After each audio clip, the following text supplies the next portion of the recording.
Bonjour à tous et bienvenue dans cette première vidéo de la chaîne Technique de mémorisation pour mémoriser ses cours facilement et rapidement. Alors tout d'abord, je tiens à m'excuser pour toutes les personnes qui se sont abonnées à la chaîne. Je sais que j'étais censé publier cette première vidéo il y a bien longtemps, mais j'étais occupé. Donc maintenant que j'ai trouvé un peu de temps libre, je vais faire plus de vidéos et écrire plus d'articles sur le thème de la mémoire. Alors dans cette première vidéo, ce que je vais faire, c'est que je vais essayer de répondre à certaines questions que je reçois le plus souvent en relation avec les techniques de mémorisation que j'expose dans mon blog et que j'ai expliqué dans mes autres vidéos.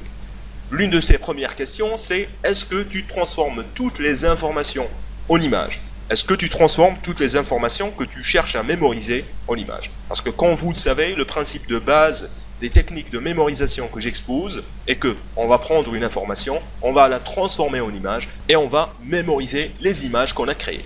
Alors, quand on a un texte comme ça, est-ce qu'on va tout transformer en image? Et ma réponse à cette question est oui.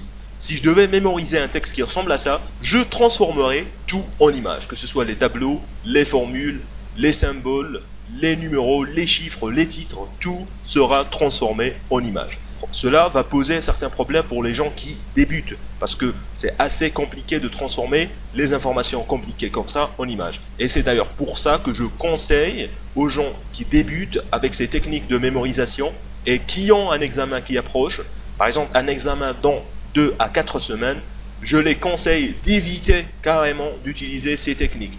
Pourquoi? Parce que vous allez prendre beaucoup plus de temps à transformer les informations en images qu'à les mémoriser. Je vous donne un exemple tout simple. Imaginons que vous êtes obligé de mémoriser ce paragraphe-là, par exemple, désorganisation des chaînes d'oxydoréduction des cytochromes.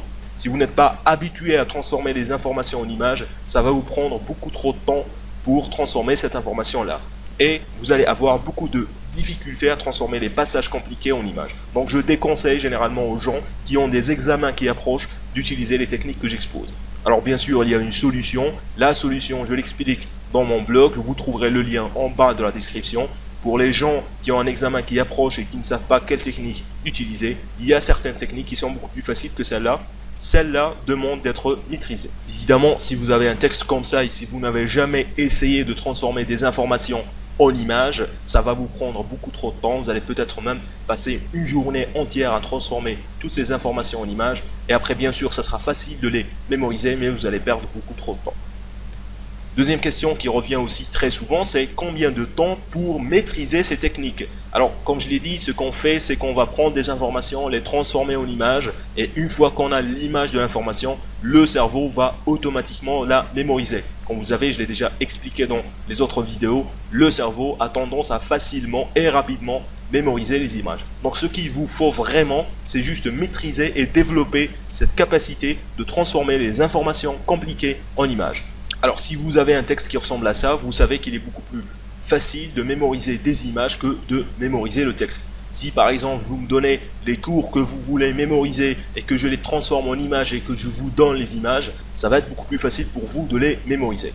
Par contre, mémoriser un texte comme ça, comme il est écrit, c'est généralement beaucoup plus compliqué. Alors combien de temps ça prend pour maîtriser la transformation des informations en images? Je dirais 2 à 3 semaines de pratique régulière. Après les 2 à 3 semaines de pratique, vous allez faire ça automatiquement. Vous n'allez même pas réfléchir à transformer les informations en images. Je vous donne un exemple pour expliquer comment ça marche. Par exemple, moi, quand je vais à l'université, ça me prend généralement 30 à 40 minutes dans les transports. Je profite de ce temps-là pour écouter des livres audio que je mémorise en même temps en utilisant les techniques que je vous explique, c'est-à-dire que je transforme les informations en images. Donc pendant que j'écoute ce que l'auteur est en train de dire, je transforme les informations en images dans ma tête comme ça automatiquement, et une fois arrivé à l'université ou à la maison, je note toutes les informations que j'ai mémorisées. Et grâce à ça, j'ai réussi à mémoriser une dizaine de livres simplement en les écoutant. Troisième question, c'est est-ce que ça marche vraiment? Et pour répondre à cette question, je vais vous montrer quelque chose. Alors, ce que vous voyez ici, ce sont mes moyennes pour mes premières années universitaires. Les 3 premières années pour être précis. Alors là, c'est mon nom, bien que ce ne soit pas vraiment très clair, c'est mon nom. Et vous pouvez voir que pour la première année, pendant la première année, j'ai eu une moyenne de 11,16. Donc c'est plutôt moyen. Après ça a diminué, c'est allé à 10,52. Puis 11,28 et enfin 11,70. Et pendant cette période-là, j'étais à la recherche d'une bonne méthode de mémorisation qui me permettrait de facilement mémoriser mes cours de biologie. Et c'est pendant cette période que je suis tombé sur la méthode que je vous explique et que je détaille dans mon blog et que je vais détailler dans les prochaines vidéos. Et voyez le résultat, c'est passé de 11,70 à 15,93. Donc il y a une amélioration qui est notable, comme vous voyez, une amélioration énorme, tout simplement en mettant en pratique les techniques que je vous montre ici, qui sont tout simplement de transformer les informations en images et de mémoriser les images. Alors ça c'est la moyenne de la 3e année, bien sûr. Pour les années restantes, la moyenne est restée dans les environs de 15 à 16. Donc si je trouve la photo, je vais la publier. Pour répondre à la question de est-ce que ça marche? Oui, ça marche vraiment, ça marche même très bien.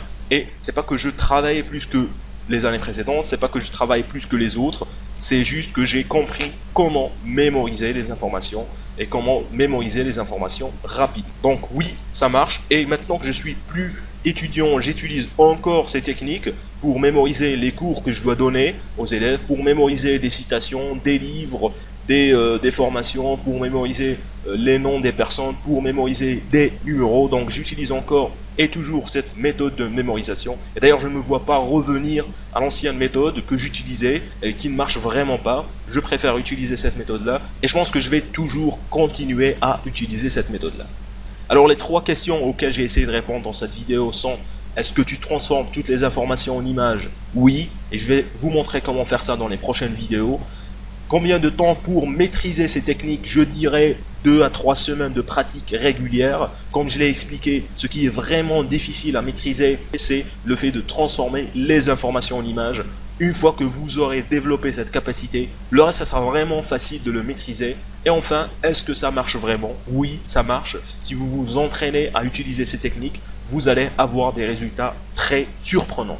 Alors, je profite de cette vidéo pour vous dire d'aller vous inscrire à la newsletter. Vous trouverez le lien en bas de la description. Alors je reçois énormément de questions en rapport avec la mémoire et la mémorisation. Je réponds à ces questions dans la newsletter. Chaque semaine je réponds à une nouvelle question. Donc si vous ne voulez pas rater mes réponses à ces questions, je vous conseille d'aller vous inscrire à la newsletter.